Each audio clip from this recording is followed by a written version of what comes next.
aujourd'hui pour une nouvelle vidéo. Et en plus de ça, c'est une vidéo trop chouette parce que c'est sur le thème healthy. Je sais que vous êtes super nombreux à me demander à chaque fois des recettes un peu plus saines et tout, notamment à l'approche des beaux jours. Et du coup, bah moi, évidemment, j'adore ça. Donc je suis trop contente de pouvoir vous en proposer. Aujourd'hui, on est dans une thématique de goûter petit déjeuner, puisque je vais vous montrer mes 3 goûters favoris que vous pouvez évidemment faire au petit-déj, mais moi je ne déjeune pas. Et donc c'est 3 recettes healthy, mais hyper gourmandes parce que on ne veut pas se frustrer. Et je le répète, healthy n'est pas synonyme de salade, n'est pas synonyme de restriction, n'est pas synonyme de pas calorique, non. Healthy veut tout simplement dire sain, c'est-à-dire des aliments qui sont bons pour notre santé. Et on le rappelle que tout est une histoire d'équilibre dans la vie, donc on peut manger de tout, même du chocolat, même du beurre, même de tout. Mais c'est cool de pouvoir trouver des petites alternatives healthy à certaines recettes, à certains gâteaux. Et là, ces recettes vont beaucoup vous plaire puisqu'elles sont ultra gourmandes.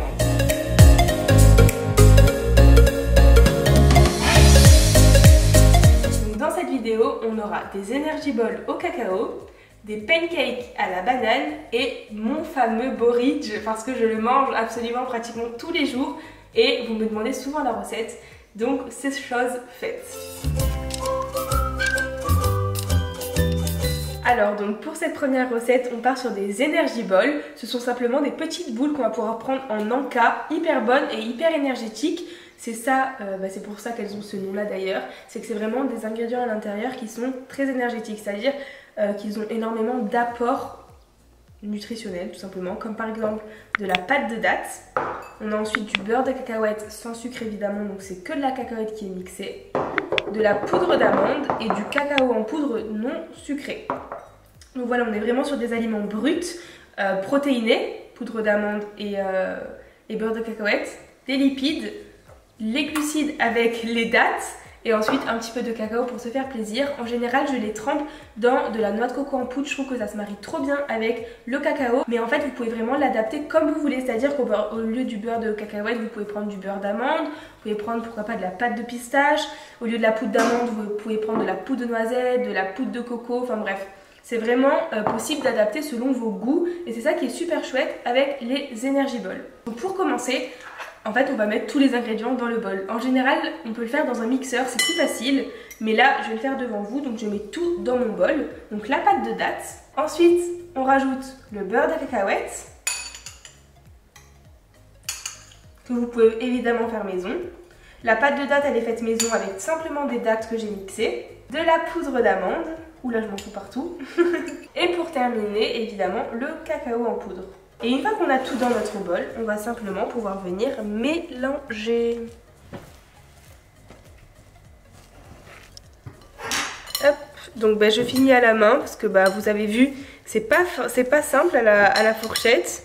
Et en fait vous allez obtenir une pâte qui est assez compacte. Et ensuite on n'aura plus qu'à venir faire des petites boules et à les laisser au réfrigérateur parce que ça se mange plutôt froid.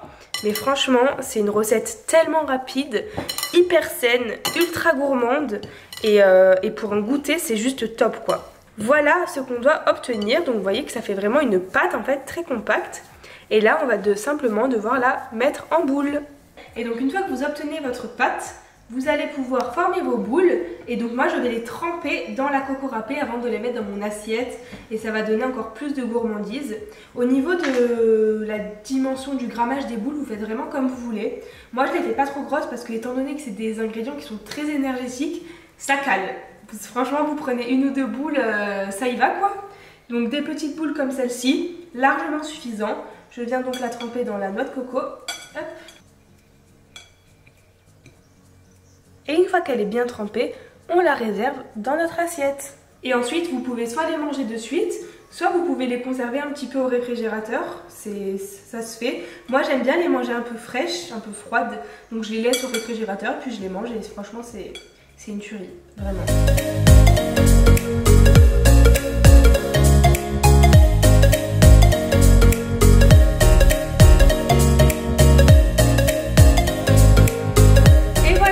Les energy balls sont prêtes, vous avez vu franchement il n'y a rien de plus rapide, en 3 minutes c'est prêt.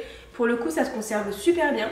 Vous pouvez les conserver dans une boîte hermétique au réfrigérateur comme moi parce que je les aime fraîches. Sinon, vous pouvez très bien les laisser à température ambiante. Et franchement, c'est trop bon, c'est sain, c'est rapide. Je pense qu'il n'y a rien de mieux. Testez, et surtout pour ceux qui font du sport, redites-moi des nouvelles de ça. Et maintenant, du coup, on passe à la deuxième recette qui est donc les pancakes à la banane. Allez, donc c'est parti pour la deuxième recette. Et donc ce sont des pancakes à la banane, donc sans sucre raffiné, sans matière grasse. Vous allez voir que c'est également une recette hyper rapide, super bonne. Et vous pouvez même la préparer la veille pour le lendemain, pour ceux qui voudraient la faire en petit-déj. Et franchement c'est super bon. Donc pour commencer, vous allez devoir prendre des bananes. Prenez-les les plus mûres possibles, c'est-à-dire avec la peau un petit peu noire. Ça permet de les utiliser et en fait elles sont plus sucrées quand elles sont plus mûres. Et surtout elles sont plus faciles à écraser. Donc vous prenez 2 bananes bien mûres que vous mettez dans une assiette ou dans un bol et on va venir les écraser à l'aide d'une fourchette. Une fois qu'on a une purée de bananes, en fait, tout simplement, on va pouvoir ajouter 2 œufs. Et donc maintenant on mélange. En plus ce sont des recettes qui nécessitent pour le coup vraiment pas de matériel hein, parce qu'on n'a pas de cuisson au four, on n'a pas forcément besoin de fouet, une fourchette peut largement suffire. Et on va pouvoir ajouter une première partie de farine avec un petit peu de levure.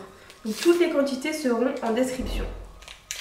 Et c'est de la levure chimique évidemment. Donc on va mélanger délicatement en rajoutant petit à petit un petit peu de lait pour que ce soit plus simple pour nous à mélanger. L'idée c'est d'obtenir une pâte à pancake assez épaisse quand même. Donc une fois qu'on a incorporé la première partie, on rajoute un petit peu de farine. Et on rajoute également un petit peu de lait. Pour ceux qui sont intolérants au lactose, vous pouvez mettre du lait d'amande, ça marche très bien. Et voilà pour la texture qu'on doit obtenir. Vous voyez que c'est une texture assez épaisse, mais quand même pas trop. Assez onctueuse, on voit encore les petits morceaux de banane et c'est totalement normal. Et donc maintenant on va pouvoir venir la faire cuire. Alors donc du coup pour la cuisson, vous allez devoir vous munir d'une poêle ainsi que d'un couvercle. Et moi c'est mon petit secret pour avoir des pancakes bien cuits, bien moelleux, c'est de mettre le couvercle. Donc j'ai les deux, je mets ma casserole sur feu moyen, je l'ai graissée légèrement à l'aide d'un papier, essuie-tout avec un petit peu d'huile, de l'huile d'olive ou de l'huile neutre ou peu importe. Et je vais pouvoir faire mes petits pancakes. Donc en général, je prends une cuillère à soupe et ça me fait ma quantité pour un pancake. Je rajoute un petit peu là par exemple parce que je trouve qu'il est trop petit. Et vous voyez que c'est bien parce qu'il ne s'étale pas trop, du coup ça permet d'avoir un joli pancake. Et une fois que c'est fait, je vais de suite mettre mon couvercle. Et je vais laisser cuire jusqu'à ce que ça forme des bulles en surface. Ça voudra dire que c'est cuit et que j'ai plus qu'à retourner mon pancake pour cuire la deuxième face. On est sur environ 2 minutes de chaque côté à titre informatif. Mais évidemment ça dépend de votre feu, de la puissance où il va, etc. Allez, donc là on va pouvoir retourner nos pancakes. Hop là. On voit qu'ils sont bien colorés. Mais surtout qu'ils sont bien gonflés. Ils ont l'air bien moelleux et ça c'est grâce au couvercle. Donc je remets le couvercle. Allez, donc là ça fait plus de 2 minutes qu'ils sont en train de cuire de l'autre côté. Donc je vais pouvoir réserver mes petits pancakes. Vous voyez qu'ils sont, de toute façon je vous montrerai de plus près après, mais ils sont vraiment bien moelleux. C'est ça que j'adore avec cette recette.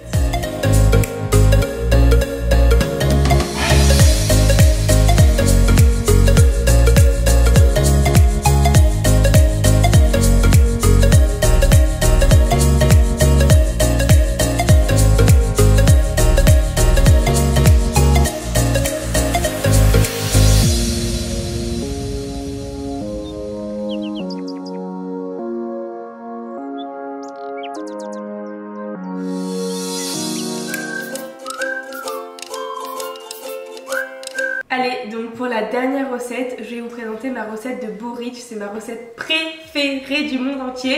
Je me la fais tout le temps. Franchement, le borich, j'adore ça parce qu'on peut mettre les toppings de notre choix. C'est gourmand, c'est compact, c'est consistant. Enfin bref, c'est juste trop cool. Et moi, c'est vraiment mon goûter vraiment préféré. Donc trop contente de vous montrer. Pour le coup, c'est très simple. Et je varie selon les jours. Donc là, je vous montre une recette, mais je vais vous expliquer également quelques alternatives pour changer un petit peu les goûts. Et voilà. Donc je vous laisse de suite avec la recette. Moi j'ai deux façons de faire mon porridge. C'est soit avec du lait d'amande, soit avec de l'eau. C'est vraiment selon les jours, selon mes préférences. Là je vais le faire avec de l'eau parce que je sais pas, j'avais envie. Mais vous pouvez mettre la même quantité de lait végétal, de lait animal. Je sais pas si vous voulez du lait de soja, du lait d'amande, du lait de riz, du lait de vache, vous mettez ce que vous voulez. Vraiment c'est la même quantité de liquide. Moi avec le lait d'amande j'avoue que j'adore parce que ça donne un petit goût qui est trop sympa. Une fois que j'ai mis mon liquide, je vais mettre le sucrant de mon choix. Pour ma part c'est un petit peu de stevia, c'est un édulcorant, hop, mais vous pouvez mettre un petit peu de miel, de sirop d'agave, ce que vous voulez. Ensuite on va rajouter des graines de chia. Les graines de chia c'est vraiment un aliment qui est génial, c'est bourré d'antioxydants, ça a énormément de bienfaits sur le transit, moi c'est pour ça que je les mets. Et ça va apporter une texture au porridge hyper particulière qui est celle que j'aime. C'est vraiment, je sais pas si vous allez voir la texture, mais vraiment les graines de chia c'est indispensable et pour la texture et pour les nutriments qu'elle apporte à ce porridge. Ensuite évidemment les flocons d'avoine et on va ensuite mélanger un petit peu. Une fois que j'ai fait ça, je vais ajouter un petit peu de poudre d'amande pour les protéines et pour le goût. Pour un porridge encore plus protéiné, ce que je fais, c'est que je rajoute un blanc d'œuf après cuisson. Mais évidemment, je vais vous montrer tout ça. Donc là, on obtient une genre de consistance bizarre. On a une consistance qui donne pas trop envie, mais ne vous inquiétez pas, ça va prendre et ça va devenir super bon. Vous pouvez également rajouter de la poudre de vanille, c'est ce que je fais souvent, ou bien du cacao en poudre non sucrée pour un porridge au cacao. Allez, donc là, on va mettre notre casserole sur le feu moyen fort. Moyen plutôt, et on va laisser cuire pendant environ 5 à 10 minutes jusqu'à ce que ça prenne vraiment une consistance. On va touiller de temps en temps pour pas que ça accroche sur le fond et ce sera déjà prêt. Allez, donc là vous voyez, ça a vraiment épaissi et donc c'est que c'est prêt. Là ce qu'on fait c'est qu'on sort du feu et on va venir ajouter en une fois un blanc d'œuf, ça va apporter des protéines, ça va apporter également une texture. Donc on l'ajoute en une fois et on mélange très vivement parce qu'on ne veut pas obtenir une omelette. Donc hop, une fois. Et là, je mélange. Et l'idée c'est que ce soit bien amalgamé. Ça fait les bras. Et voilà la texture qu'on obtient. Et on va pouvoir la réserver dans notre bol et mettre nos toppings. Allez, donc je coule ma préparation dans mon bol. Ne vous fiez pas là à ce que vous voyez parce que c'est tellement bon le porridge. Et là il y en a une grosse quantité, mais évidemment vous pouvez diviser la recette en deux. C'est suffisant pour un goûter par exemple, mais pour le matin, pour ceux qui ont très faim, ça peut être très bien. Et donc maintenant, en topping, je vais ajouter plusieurs trucs. Évidemment, vous mettez ce que vous voulez. Du chocolat, de la purée d'amande, de la purée de pistache, des noisettes, des fruits, des bananes, tout ce que vous voulez. Moi, ce que je fais souvent, c'est que je mets tout le temps un carreau de chocolat noir 70%, un petit peu d'amande en poudre ou de coco en poudre, et ensuite je rajoute des fruits, soit une demi-banane, soit des fruits rouges. Allez, donc un carreau de chocolat noir 70 à 80% pour ma part, parce que je trouve que c'est meilleur et c'est moins sucré. Un petit peu de coco râpé. Ensuite, je viens rajouter la moitié d'une banane en rondelles. Ça apporte un petit peu de fraîcheur. Et donc vous voyez que là on est vraiment sur un petit déjeuner très consistant, vraiment. Donc moi par exemple quand je prends en goûter, je prends pas autant, sinon ça cale beaucoup trop, étant donné qu'on a quand même des flocons d'avoine, tout ça. Et il y a beaucoup de glucides, voilà, je tenais à le préciser. Et voilà, c'est déjà prêt.